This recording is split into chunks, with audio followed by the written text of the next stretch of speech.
जय माता दी। ज्योतिष शास्त्र में आप सबका स्वागत है। ज्योतिष शास्त्र में हम बहुत ही अच्छा विषय लेकर आए हैं। बृहस्पति जो ग्रहों के गुरु माने जाते हैं, देवताओं के गुरु माने जाते हैं, तो ये सेकंड हाउस में जातक को किस प्रकार का फल प्राप्त करवाते हैं, इस विषय की संपूर्ण जानकारी आपको हम शेयर करेंगे।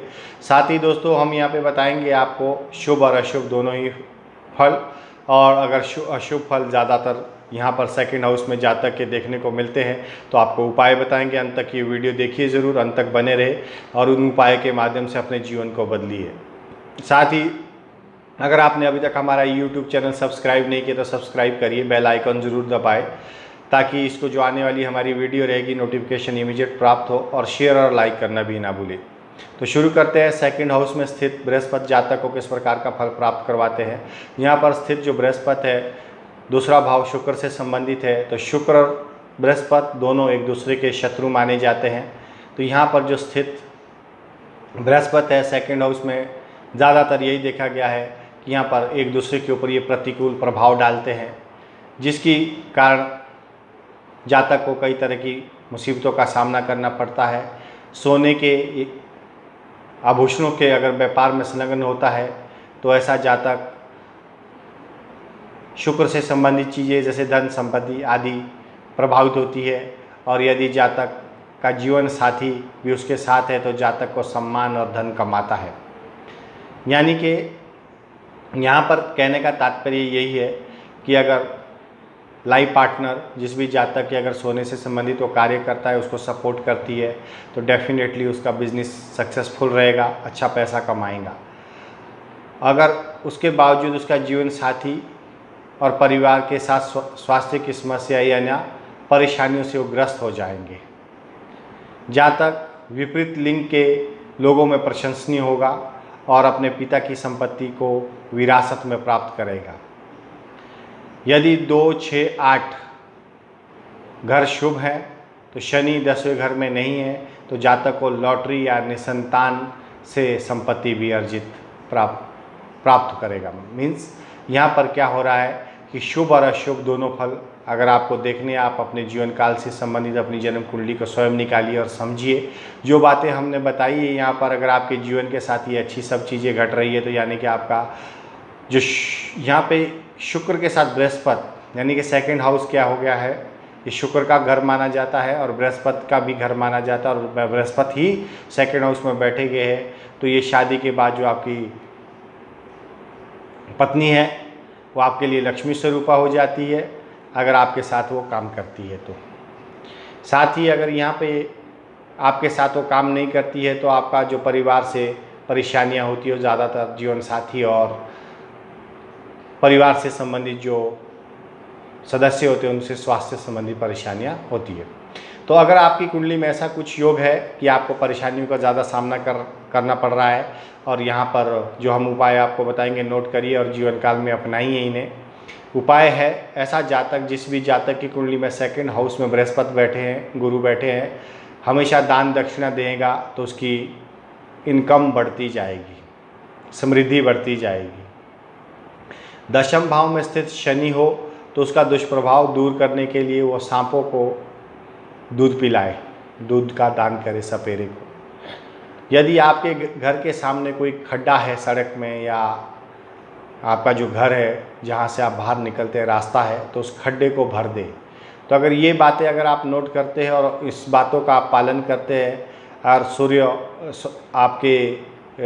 गुरु आपके साथ अगर यहाँ पर शुभ प्रभाव फल आपको नहीं मिल रहा है तो अवश्य ये उपाय करके अपने जीवन को बदल सकते हैं। साथ ही दोस्तों हम हर कुंडली में कहते हैं कि ऐसे योग होते हैं कि हर मनुष्य के जीवन में कितने भी बुरे ग्रह क्यों ना हो या कितने भी अच्छे ग्रह क्यों ना हो, कभी ना कभी कहीं ना कहीं हर लाइफ में आप किसी भी शख्सियत को ले लीजिए, अप डाउन उसके लाइफ में आते जाते रहते हैं। लेकिन अगर उन्होंने समय अनुसार अपनी जन्म कुंडली का निरीक्षण किसी अच्छे विद्वान ज्योतिषाचार्य से करवाया है तो यहाँ पर स्थित जो आपको अप डाउन्स का एक झटका, आप किसी की भी हिस्ट्री ले लीजिए, कोई भी आदमी की हिस्ट्री ले लीजिए, ऐसा कोई इंसान नहीं होगा जिस इंसान के जीवन में कठिनाइयाँ नहीं आई होगी, परेशानियाँ नहीं आई होगी।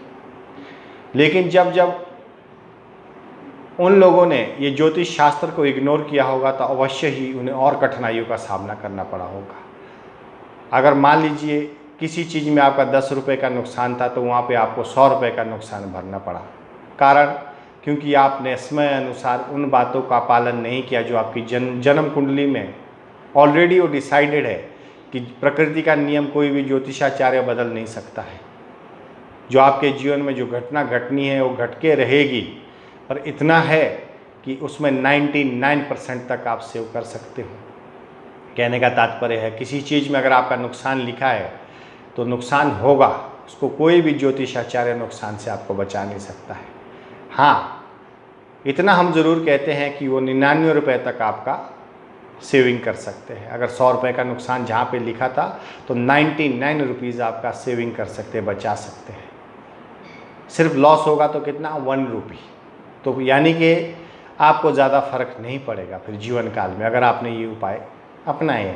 अगर भगवान ना करे किसी के साथ ऐसी घटना घटती है, उसके पास जीवन काल में मान लीजिए 1 करोड़ है और 1 करोड़ रुपया पूरा वो लगाता है, एट ए वन टाइम 1 करोड़ रुपया पूरा उसका डूब जाता है। ऐसे बहुत सारे जीवन काल में हादसे होते हैं, देखते हैं आप अपने जीवन में, मित्रों में, परिवार में, यार दोस्तों में, या किसी दूर अनजाने व्यक्ति के जीवन में ऐसी घटना घटती है जो न्यूज़पेपर वगैरह में आप सुनते होंगे, न्यूज़ में आता है, देखते हैं।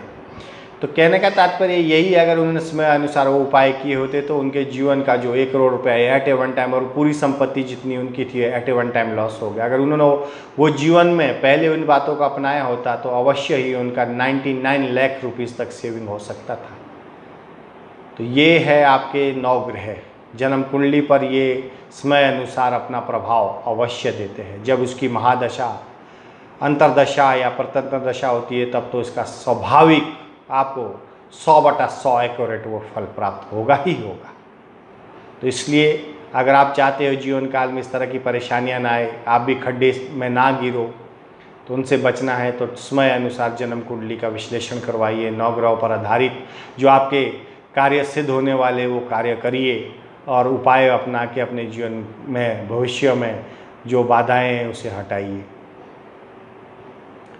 यही हमारा ज्योतिष शास्त्र है। आशा करता हूँ हमारा ये वीडियो आपको पसंद आया होगा।